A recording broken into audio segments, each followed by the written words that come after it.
صبر رکھو، ہر چیز آسان ہونے سے پہلے مشکل ہوتی ہے۔ ہر ٹوٹی ہوئی امید مجھے میرے اللہ سے جوڑتی ہے۔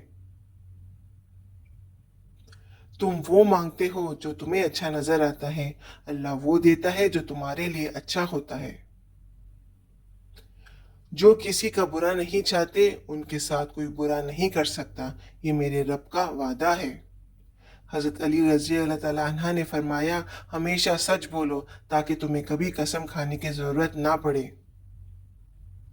مجھے اس شخص پر تعجب ہوتا ہے جو روز دیکھتا ہے کہ اس کی سانس اور عمر کم ہو رہی ہے اور وہ موت کے لیے تیاری نہیں کرتا۔ پریشانی میں مذاق اور خوشی میں طعنہ مت دو، کیونکہ ان سے رشتوں میں موجود محبت ختم ہو جاتی ہے۔ میں نے کہا تھک چکا ہوں، جواب آیا لا تقنطوا من الرحمت اللہ، اللہ کی رحمت سے نا امید نہ ہو۔